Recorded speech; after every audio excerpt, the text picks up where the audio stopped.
Tipped in the air and knocked away. KU's got to win it. Blah, big time two-hand slam by Hunter Dickinson. Kansas is the 2023 WNIT champions. This is the Jayhawker Podcast, presented by the University of Kansas Health System. Welcome to another edition of the Jayhawker Podcast, brought to you by the University of Kansas Health System and Black & Veatch. I am Greg Gurley, along with Wayne Simeon. We're all kind of in different areas right now, but we're all together on the Jayhawker Podcast. Big week for all of Kansas athletics. We're going to get into everything, but first, we are joined by Reagan Cooper, volleyball star, second place in the Big 12 NCAA Tournament, being hosted at the Horejsi Family Center. So, huge week, swept Central Florida this past weekend to solidify, I think, the fact that we're going to host. Found out yesterday, and Reagan, welcome to the Jayhawker Podcast. And how excited are you to play at home this coming Thursday? Yeah, well, thank you all so much for having me. I'm very excited.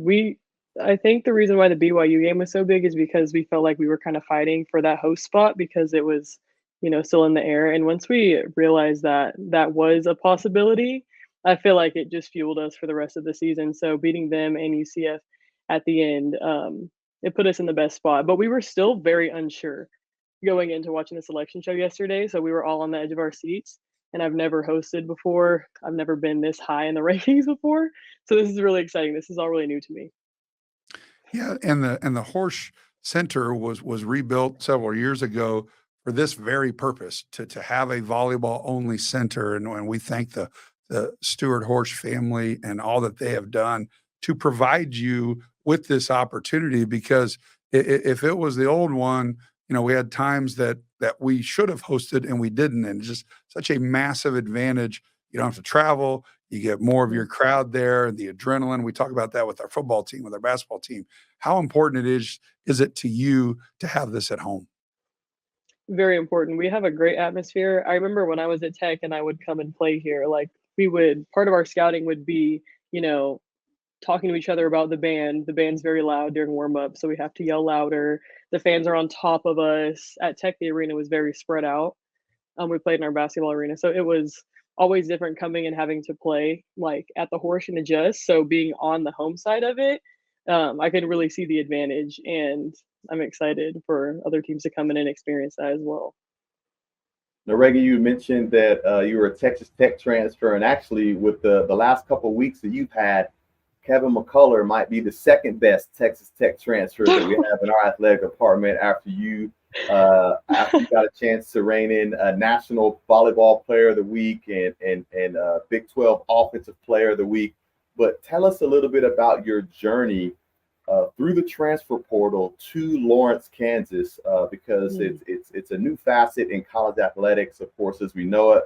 But it's even more unique when it's done in conference, especially to someone who is a senior and you told me a little bit earlier that at some point you were a little reluctant to even think if you're going to continue to play volleyball. And now you have the type of season that you're having right now. So give us a little bit of a glimpse into that thought process and your time at Kansas.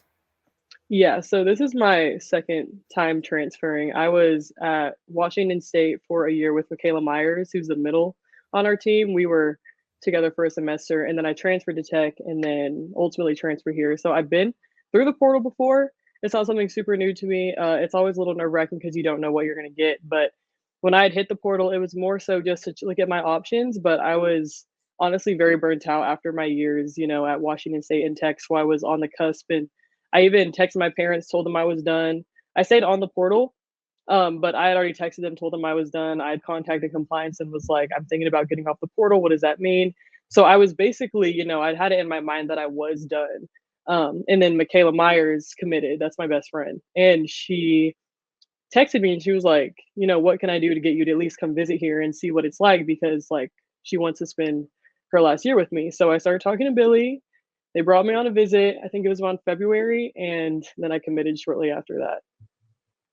And it's obviously been everything you had hoped and dreamed it would be.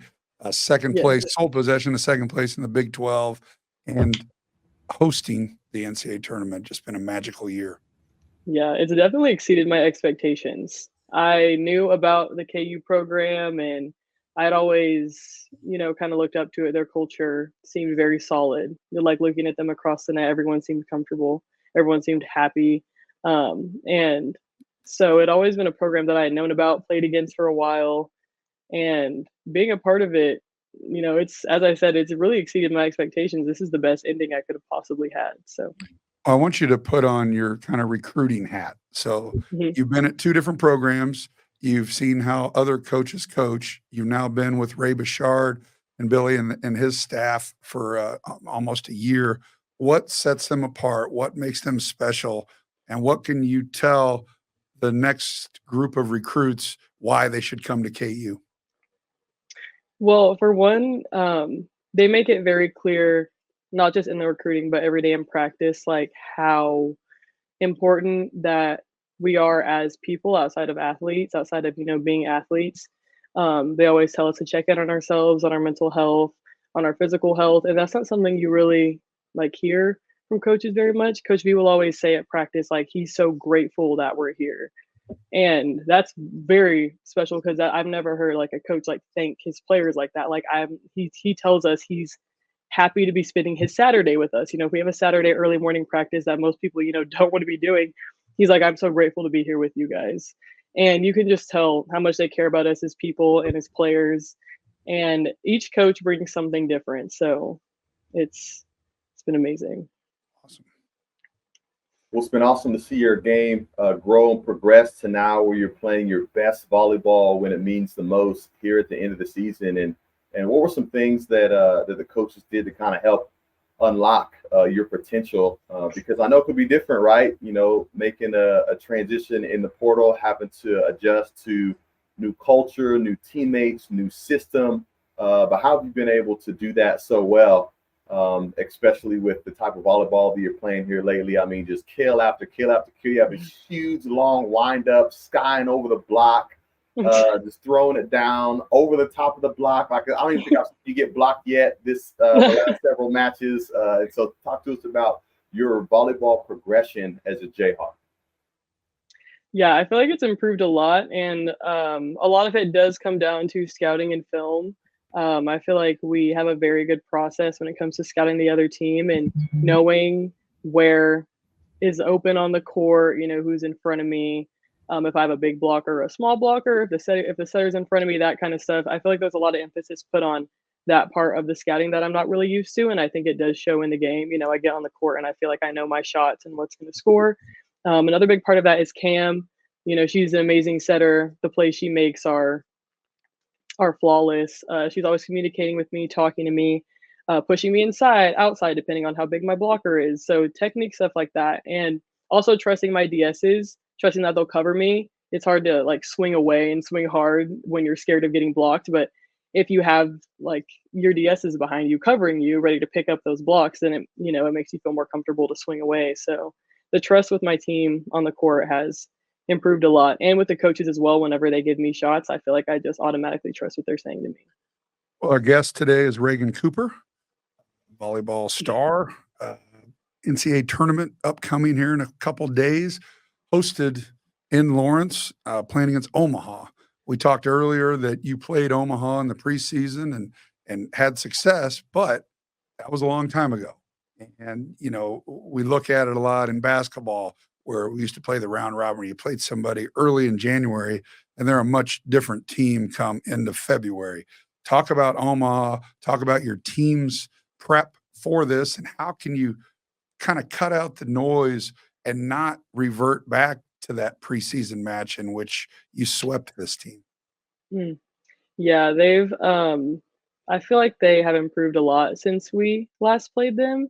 They, I believe, did very well in their conference. And, knowing that we have a lot more new film to watch. For preseason, we were just watching like last year's film, maybe if they'd played a couple of games before, but now we have a lot more film and material to watch to prepare for, them now. And just as, I've improved since preseason and our team has improved, like theirs has as well. they're a good team. And so we're going to respect them across the net. We're going to be grateful that we have the opportunity to face them again. But it's going to be basically starting from scratch again, watching brand new film, also watching what they did against us as well, so that we can adjust that aspect of the game. Well, certainly going to be important to hone in on Omaha and not look past the potential Power 5 and Big Ten foe, Penn State, Nittany Lions, waiting for you guys possibly on Friday, as I know a lot of volleyball fans are looking forward to that matchup, as the Big Ten is seen as one of the top conferences in volleyball. But let's rewind one game back, as you got a chance to experience Senior Day there in the Horejsi Arena, and your family got a chance to come up again. You've experienced some incredible environments throughout your collegiate experience, both home environments at Tech and Wazoo, but also on the road. Talk to us about the home environment that your parents got a chance to experience, and what are you going to need the fans to bring coming up as we host these two matches here in Lawrence? Yeah, I mean, we're going to need the fans to bring, what they always do, energy. I feel like every single time we play at home, they bring the same amount of energy, whether it's like fully packed or not. People are standing up on big points, cheering, and they're like on top of us, as I said. So it makes it feel even bigger than it actually is. But my senior night was great. I'm so glad my parents got to experience that. I didn't actually have a senior night at Tech because I was planning to take my 5th year there. So my transfer was a surprise, so I didn't get a senior night there. So this is my first senior night. This isn't like my second, as some 5th years have. So it was more special to me. And I'm glad they got to experience it. And the fans were amazing as always. Well, we always say, we talk football and whatever, pack the booth. Pack the Horse doesn't have the same hit, but the tickets have been on sale to our donor base, and they'll scoop up everything that's available. I know the public sale just went out, on Monday, so no question that it'll be packed 2,000 plus in there. And it's a different, 2,000 doesn't sound like a lot, but it's a different 2,000 in a venue like that. You've played all over the country, and I always say back in the day, Gallagher-Iba Arena that seated 6,000 was the second loudest arena that I ever played in. That's with 6,000, not 16,000. So talk about the acoustics or whatever it is about Horse that makes it so difficult to play in.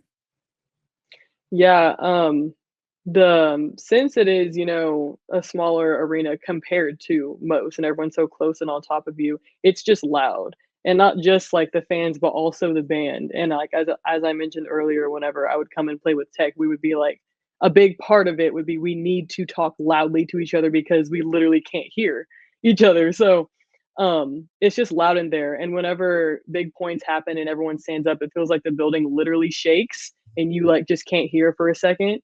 So I feel like it can be an intimidating environment for people to come into. And these teams might not know that yet just from watching it on TV. So I'm excited for them to experience that and for us to show that to them. Well, it's going to take everyone, obviously, a one and done scenario with the NCAA tournament, and you have an opportunity on Thursday and then another one on Friday. Let's hope. So we're all pulling for you. I know that Jayhawk Nation is excited to host, excited to get behind you, and we're just so happy for you and everyone that once again back in the NCAA tournament. Yes, thank you so much. We're excited to play and hopefully get past these 2 rounds, and then I believe we go to Wisconsin next after that. So it's going to be a long flight, but it's a flight we want to take. We definitely want to get there. Yeah. Survive and advance. Our guest, Reagan Cooper, appreciate your time. Get back at it, get a couple good days of practice, and we'll see you Thursday in the Horse. We say the booth, but we got to come up with something better. But the Horse, such a great facility for us. So wish you all the luck in the world. Rock Chalk. Yes, Rock Chalk. Thank you all so much for having me. All right. Well, that was Reagan Cooper of your NCAA tournament bound Kansas volleyball team getting set to play Omaha. So thank Reagan for joining us. And Wayne, we've had quite a couple weeks, really. I joined you from my balcony kind of in Honolulu, which I know kind of pissed you off because it was 81 degrees and it wasn't back here, but you handled it well and had a little FOMO, I would imagine, but Shoveled a little snow while you were away. at least I kept my shirt off, which was probably a bonus for you, correct? Well, I think we dig into let's dig into Maui / Honolulu, the Maui Classic. When we filmed our last podcast, it was we had just played Chaminade, and it was a game we needed to win, obviously, and we did that going away, and then stumbled against Marquette. And so I think as we dig into Marquette a little bit, it provided some affirmation or whatever of who we are. We knew what could happen to us, and it kind of did. We didn't shoot the ball that well. They took Hunter out of the game. Who was going to step up? We know about our big four. What about our next four? And those next four didn't play all that great. And so we lost. Marquette played great. We didn't play very well. It was a perfect storm. Hey, this ain't college football. If you lose early, it's not the end of the world. It's all about how you get back up off the mat. So let's put a bow on Marquette. Give me your opinions after watching it on television and where you saw some room for improvement, some of our deficiencies, and then how we improved on that against Tennessee. Yeah, no, I think you said a lot there, Greg. And, I was excited about the matchup just by, sheer ranking. They were the preseason #1 team, obviously, before we raided the portal and got Hunter and a couple other guys, and we slung shot past them. But at the same time, I did not like the matchup because of their length and their athleticism and their depth. And all of those things bothered us, back in Honolulu. One of the things that you think about, or at least that I am for this team, and is that there's not a lot of margin for error. 1 through 4, we know what we're going to get. There's some question marks after that. But one thing that really surprised me about that game was the amount of turnovers that we had. And we don't score the ball well enough to turn the ball over and not even get field goal attempts at the basket. 18 turnovers in that game, by the way. Yeah. So 18 turnovers, and they had it sped up and things like that. And so I think, and we've seen hints of that throughout the year. We haven't quite played a team as athletic as them. We beat Kentucky, but they were a little missing a few pieces. And they remind me a lot.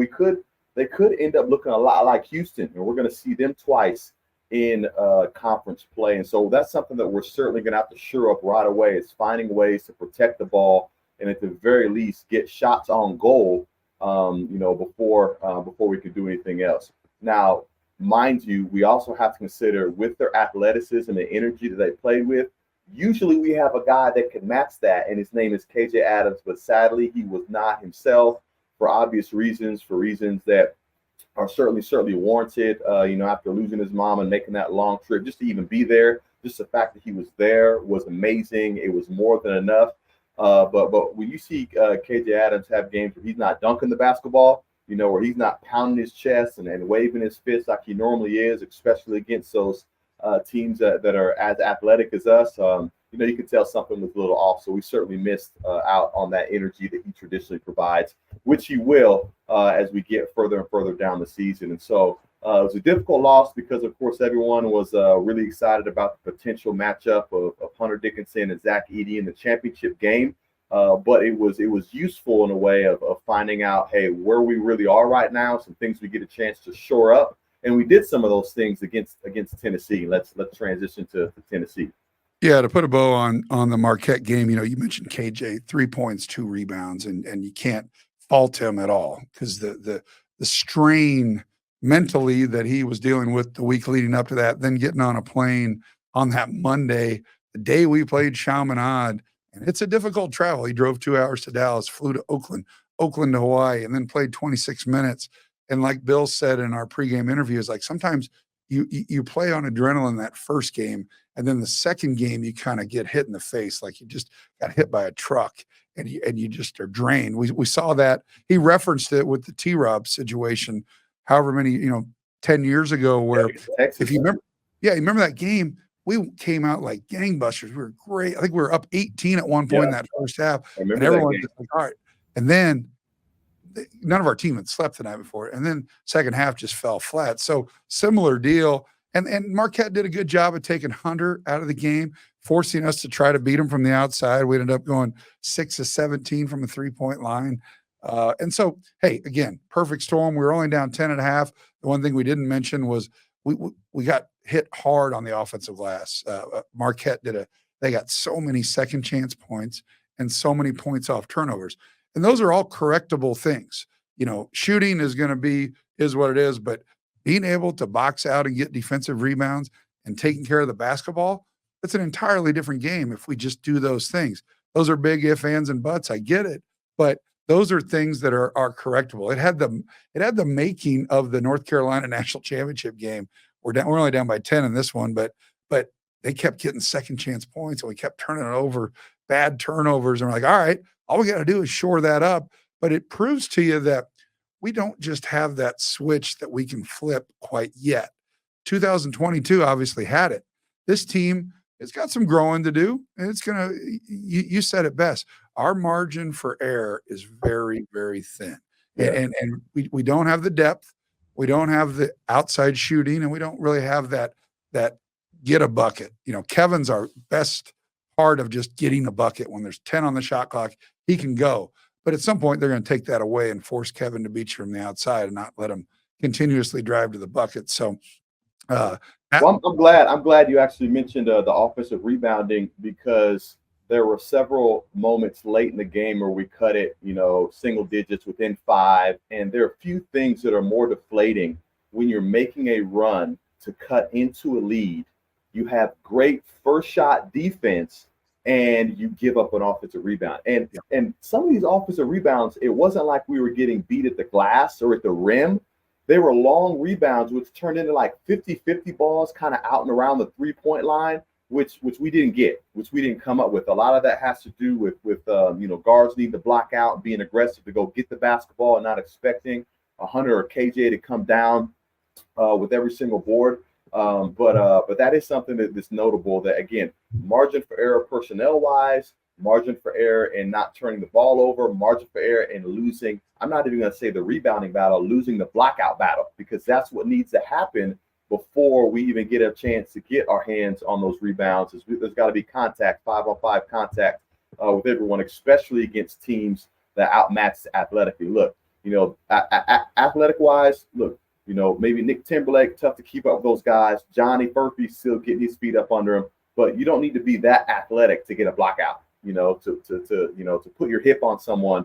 And maybe you don't get the rebound, but you need to be physical and aggressive enough in a way to make sure those other guys don't get a rebound. And we've got to control the glass on that, because I'll tell you what, we got UConn looming. That is a big, long, aggressive team that will maul us on the glass. I got a chance to watch him twice over the break. I'm sure you got a chance to flip your TV on and watch him play Indiana, whatnot, and they're looking to come into the field house and dominate and try to embarrass us.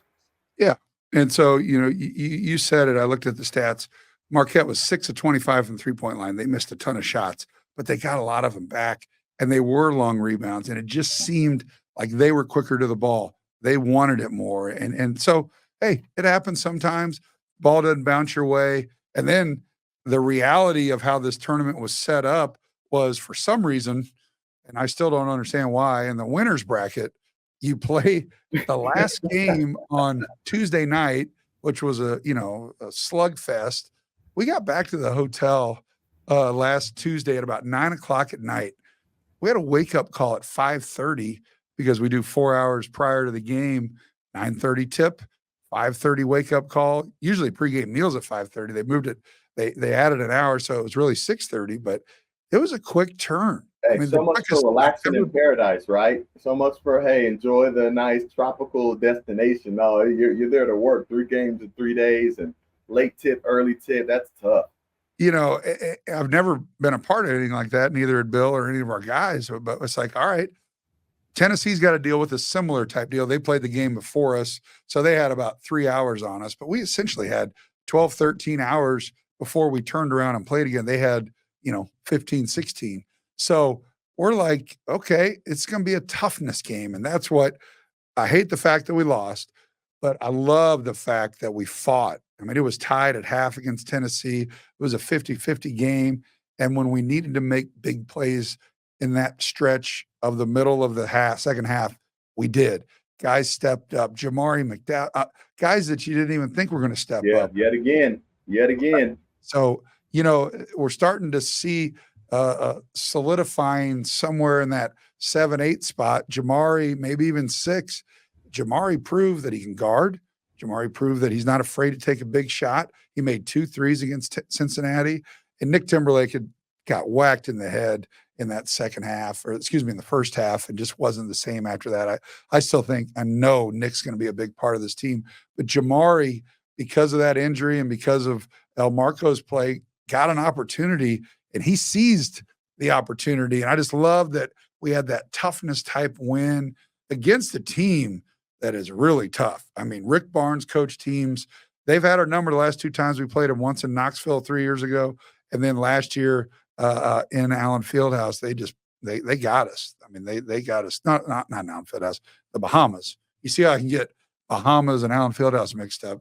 We played them in the Bahamas, and it was never a game. So going into that, Tennessee had a ton of confidence, and we just snatched it from them. And it's obviously way different to go 1-2 than 2-1, especially if that one win was against Chaminade. That's essentially a bye. So we wouldn't have gone out of there winning one game. We would have really felt like we went 0-2. Yeah, that was such an underrated win against Tennessee. I mean, they were still ranked number 7 in the country. They were still, one of 4 teams that had a legitimate chance of going in there and winning that whole tournament. They're still picked to win the SEC. And so, and then for all the reasons that you mentioned, Greg, in terms of the quick turnaround, and look, 3 games in 3 days is brutal. One thing that's a little bit unique between these you never do that tournaments. You never do it in the year. This is the only time. I mean, NCAA tournament, you play one game, get a day off, and play another. So you do it in the Big 12 tournament, but it's different because you've seen teams 2 times, right? You've prepped and had a scouting report over those teams multiple times, let alone a new opponent, 13 hours to be able to prep and to get ready. But I really like the way we won that game because it was there was nothing flashy or pretty about it. It was a gritty toughness game. Jamari McDowell continuing to establish himself as that type of player in those gritty and tough moments. Hey, even though he hadn't gotten a start yet, may not get a start, but I'll tell you what, he's on the floor during the right times when the stakes are the highest, coming in to get stops there at the end. And so that was actually a big time win. I know it can be overlooked because we wanted to play in the championship game. We wanted to bring home the full surfboard and all those things. But I think that type of finish in Maui/Honolulu is going to give us some good momentum going into a pretty big competition week. Actually, competition 2 weeks as we've got coming up, and we see who's on the schedule there. We kind of start talking about the Jamari McDowells and the other guys and kind of forget how important Kevin McCullough is. I mean, he was a warrior in that tournament. He wasn't feeling good. He was sick all 3 of the games, but every game. I haven't mentioned Hunter Dickinson yet. All tournament team, 20 points, 13 rebounds again. I mean, come on, man. It's almost like we don't mention DeJuan, and DeJuan didn't have a great tournament, but DeJuan still is the quarterback of this team, and we'd be here for 2 hours if we went through line by line. But I think we need to highlight, because we know what we got with the Big 4. Like I said earlier, we know and KJ came in strong, and that shows me so much about KJ and his mental. Just everything about how he approached that game, his mental focus, his physicality, everything took digging down 3 days in a row after struggling in that Marquette game. He goes 6 and 9 from the field, got 4 rebounds, couple assists and a steal. I thought he's really become a much better passer. Several times in that game, he's been able to penetrate and dump off for easy passes or alley-oops to Hunt. So KJ to be able to deliver when we needed him on that 3rd game in 3 days after all he's gone through tells me everything. I mean, I already knew it, but that tells me everything I need to know about that guy's mental makeup. Yeah, and the great thing about the mental makeup that he showed there, which I'm elated that you highlighted, is that type of mental makeup is contagious, right? Yeah. It's contagious. The other guys are going to feed off of that mental toughness and fortitude that he's showing. And guess what? It gives no one an excuse on, oh, Nick Timberlake, hey, I fell down, someone dove on my head. I can't. No, wait, KJ lost his mom. He traveled across the world to be able to get there, to be with his brothers, to play, to be in the foxholes, man, to be able to compete and combat that out. And so hopefully those guys can be able to feel that frenzy. And guess what? It's far from over because there's still arrangements being made for the family, and he's still getting closure and all those type of things. And so hopefully more so than ever, his teammates will be able to rally around him, and they'll be able to feed off and support one another during this time as the season moves on. Yeah, so as we move on, you mentioned it. Friday night is the UConn game. Obviously, there's a game Tuesday night against Eastern Illinois that will be an interesting game simply because of how your body reacts to, to give you a little timeline. We left Honolulu at about 7:30 on Thanksgiving night, which is 11:30 Lawrence time. So you fly throughout the night, kind of lose a day of sleep, unless you can sleep on a plane, which I can't. So it kind of jacks you up a little bit, and then, had a couple days off, but then they get right back at it. So how they react on Tuesday will be another challenge to their makeup as far as, hey, we cannot overlook Eastern Illinois.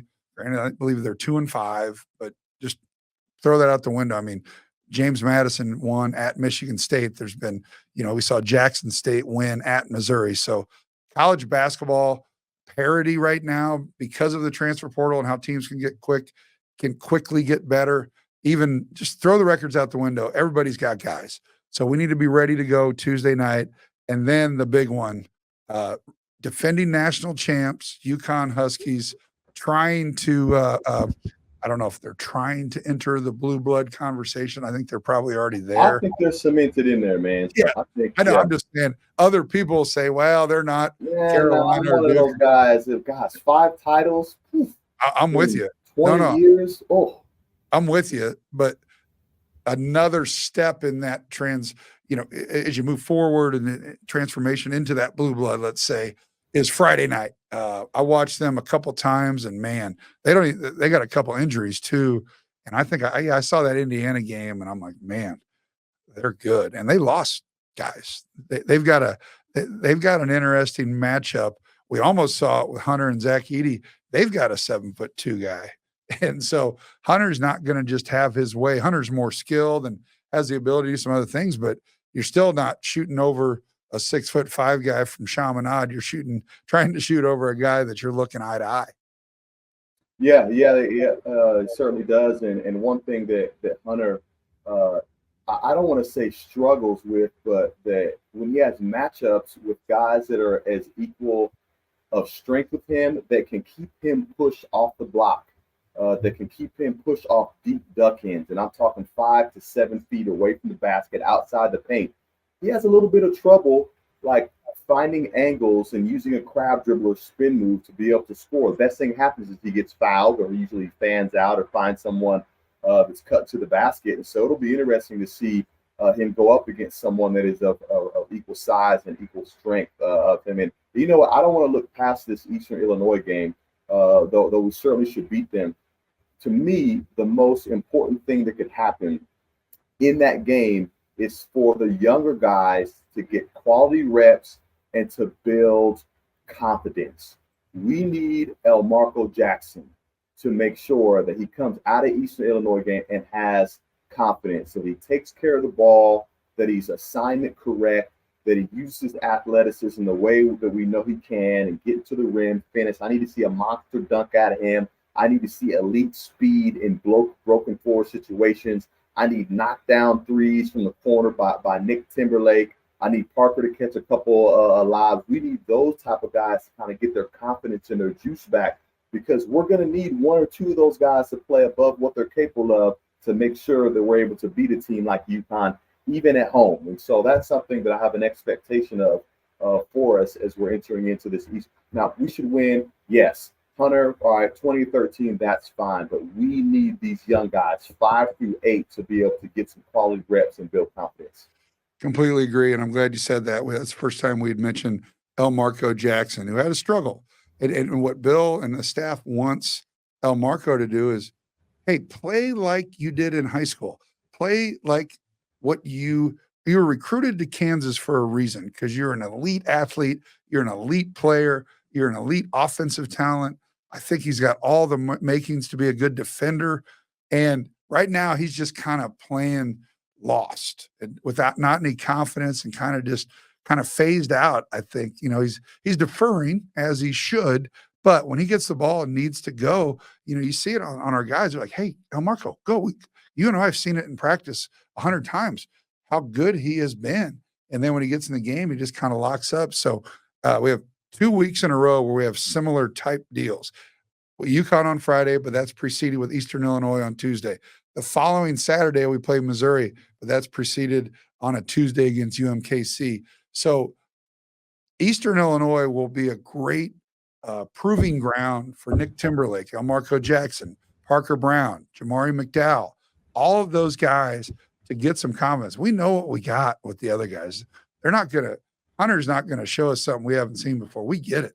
KJ, DeJuan, Kevin, I get it. This is not a mystery.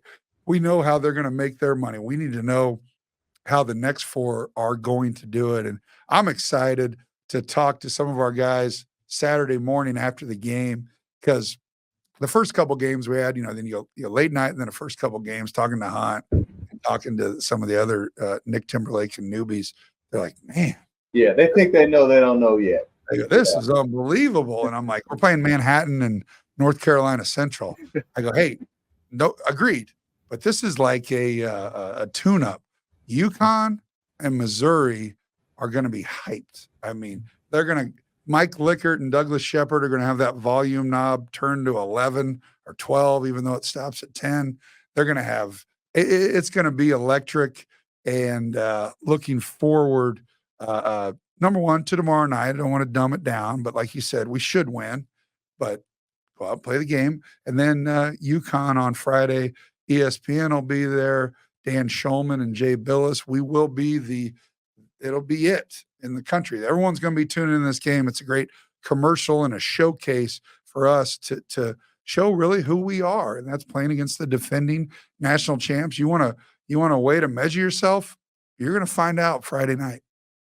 Yeah, certainly is. Looking forward to Friday Night Lights too, man. It's a game on Friday. I can't think of a better matchup in a scenario that isn't college game day than what we're getting ready to experience there. And then, of course, you couple that with hopefully a volleyball game going on next door as those ladies take care of Omaha, and then they'll likely be playing Penn State, possibly Yale, but probably Penn State there during that time as well. And we talked about the young guys a little bit, and then I'll digress. Why that's so important? Number one, you mentioned the cadence of the schedule. Okay, you've got Eastern Illinois, then UConn, then UMKC, then Missouri, and then I think we got Yale on the schedule, Wichita State at Indiana. There's not going to be a lot more reps left to be able to get a feel and to build confidence. I like that it's going into the Christmas break, because we know that the practice length and intensity gets a chance to get a lot longer because the guys aren't in class. That's when Coach Self does some of his best work, is over that break. And he needs to, because the looming gauntlet, as we all have, and we don't overstate that. We say it a lot. It's not overstated, the gauntlet that is the Big 12. And so it's going to be important these next 3 to 4 weeks for those younger guys to really get things going, because if there's little margin for error now, Greg, think about how little there is when we get into the dog days of conference play, those Saturday, Monday type flipovers where you're traveling from Morgantown, West Virginia, and then coming back and playing Oklahoma State. I mean, man, it's coming. It's upon us, isn't it? Oh, dog days is right, and the grind is real. It's. I'm glad you said something about Christmas break, because come mid-December when school's out, then there are no more rules as far as practice time. They can go and get in the gym, live in the gym, and I think this will be a crucial several weeks for our team, as Bill will implement more and more things, because so far they've put in a lot of stuff, but not everything. I mean, he knows what he's doing. Obviously, been here 21 years, and he knows how he's going to do it. And he evaluates what we have right now to what he's going to put in December. And I think it's kind of changed this year as opposed to years past, because in years past, we've had the ability for guys just to go get buckets. And you don't have to really call ear, nose, chin, whatever. This team, I think there's going to be more X's and O's and more sets because you got to get Hunter in a place. Hunter's not going to just improvise and beat you. Kevin is, DeJuan is, but KJ and Hunt kind of need the set. So my point is, I think during break, they're going to put more and more things in, and we've got the best in the business drawing it up. And, you know, it's one thing to have Jims and Joes, but you got to have X's and O's. And he's one of the best in the country, whether it's sideline out of bounds, baseline out of bounds, half court sets, whatever. We're going to need plays to get buckets more so than, hey, Ochai, just go get us one. Hey, Remy, do a turnaround 3 from the top of the key with nothing on the clock and make it. Like, I don't know if we have that right now. You said it. You said it. All right. Guess what? Guess what? There was a football game this weekend too, man. How about that? How about that? How about the strong finish that Coach Lance Leipold, Jason Bean, Devin Neal, how about the finish those guys had on the road? Is there a faster guy in the college football or NFL than Jason Bean? When he turns that corner, you know what it reminded me of? Those 2 times he turned the corner, Tyreek Hill versus Buffalo with like, what, a minute 30 to go. And there was like 3 guys in front of him and he outran them all just right down the middle. That's when he gave him the deuces, when he was running right by him, he gave him the deuces. He was going into the end zone. That's what that Bean, where he went over to the right and that first of his 2 touchdowns in the second half, that's what that reminded me of. Man, what the wheels on that kid are ridiculous. So they get the win. They get us to 8 wins. Last year, 6. This year, 8. And I know I hate to bring it up, but we're all just – we look at some of our losses and how 8 could have easily been 10, could have easily been 11. Who knows, you know, but it's what it is. Taking 8 wins in early September, late August, if someone told you that we would go 8-4 Kansas football and be headed to a quality bowl, would you not have taken that? 100%. 100%. But it's a new age. I'm greedy. You're greedy. We want more. I guarantee you when we have Lance Leipold on the Jayhawker Podcast brought to you by the University of Kansas Health System, he'll say the same thing. But is what it is. We had those struggles. And the you talk about the margin for error. I mean, we were so close. But, okay, 8-4, we'll obviously take it. And we're improving. 6 wins, 8 wins. Next year, we're going to get 11, 12. And just keep on moving this forward. The timing couldn't be better. The new Big 12, get rid of those 2. I'm so glad Oklahoma State came back and beat BYU. I could have cared less about that game, but I did not want to see Texas and Oklahoma in the Big 12 championship. Do you concur? I 100% concur, but I don't want to give them nearly as much credit because something happened Saturday that we hadn't seen in a long. That was a dominant win. We hung 50 points on the road on their senior day. Look, I don't care what Cincinnati's record 3-8 or whatever coming into that. We were in the college football playoff 2 years ago. That was a dominant football win. And you think about it, you look at our schedule, we're seeing, hey, 2 and 3 point losses. Even in Ames, Iowa, it felt like they were breathing on our neck, but we could just barely close the door on them. We were firing on all cylinders, playing fast and exciting football, all right? And that's the type of momentum that you want to finish the season with. That's the type of energy and confidence that you want to go into the bowl season with, because guess what? Fans are going to want to travel to see that, whether we end up in Orlando, Texas, Phoenix, whatever. If that brand of football that we saw on Saturday, Jason Bean hitting the edge at 25 miles an hour and Kobe Bryant with the one-hand picks, like if that brand of football is going to be on display in those places, even if it's over Christmas break, even if plane flights are $100 or $800 going to Arizona, people are going to line up to be able to see that. And I love the way that we finished. Like, that's put in the college football world that on notice, hey, Kansas football is here and here to stay. We scored 49 points in 3 quarters because the first quarter we kind of forget Kansas is down 3-0. And Cincinnati's got the ball starting the second quarter. And Kobe Bryant might have made. I kept watching the Sports Center top 10 Saturday and Sunday, and that wasn't on there. It doesn't really mean anything other than it's ridiculous. Who's ever doing it, whoever rates. That's one of the greatest interceptions or receptions by an offensive player ever. He had his body turned, going full speed. He turned around and caught it with one hand, 100% clean. And as jaw-dropping as that play was, it still pales in comparison to his hit stick for the scoop and score that he had against Illinois. I mean, this Agreed. is as dynamic as they come, and he's got not one, but two of the most dynamic defensive plays, if not plays of the year for us, let alone in college football. I'd be surprised to find another defensive play better than that pick that he had on Saturday or the hit stick scoop and score that he had earlier in the season. We're going to be seeing Kobe Bryant plays forever in videos that Lickard and Shepard come up with, because another one we didn't even mention was last year against West Virginia, the pick six that really started this uprising of Kansas football. Because you remember those games last year, I think it was West Virginia and Houston. We started both those games out 14-0 down and stormed all the way back to win. And I think there's so many things that happen in a football season, but it really comes down to like a handful of plays that can make or break a season. And that interception, granted, we scored 49 points in 3 quarters, but that interception, again, one of the most unbelievable athletic plays I think I've ever seen. Yeah. Well, some exciting time yet again for Kansas Athletics. Man, get your tickets this Thursday and Friday. Come support the women's volleyball team.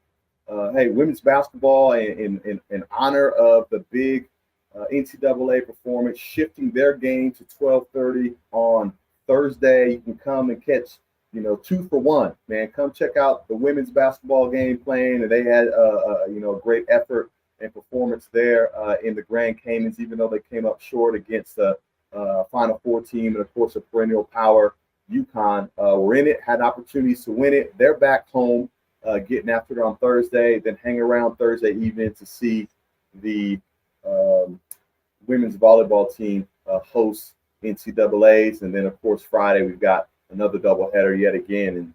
And then we'll be biting our nails on Sunday to see where our bowl location is, man. Greg, where would you prefer to go? I'd probably prefer Phoenix. Obviously love that area. It's December 26th, I believe. So that might dig into our Christmas a little bit, but hey, man, I'm just dig into a golf bag while we're down there, huh? Maybe.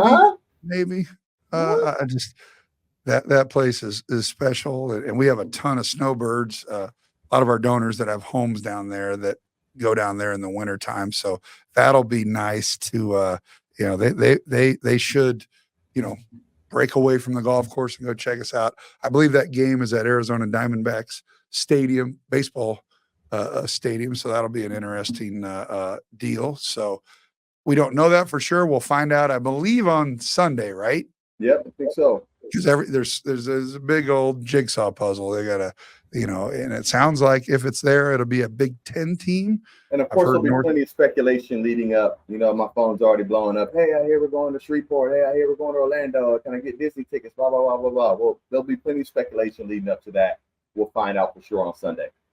Yeah. So a lot going on. Like you said, a lot going on the last couple of weeks, and it's just no different this week. Basketball Tuesday night against Eastern Illinois. Like you said, the women play moved up 12:30 on Thursday in Allen Fieldhouse to accommodate just logistically to have the NCAA tournament there. And then with a Kansas victory, volleyball on Thursday night.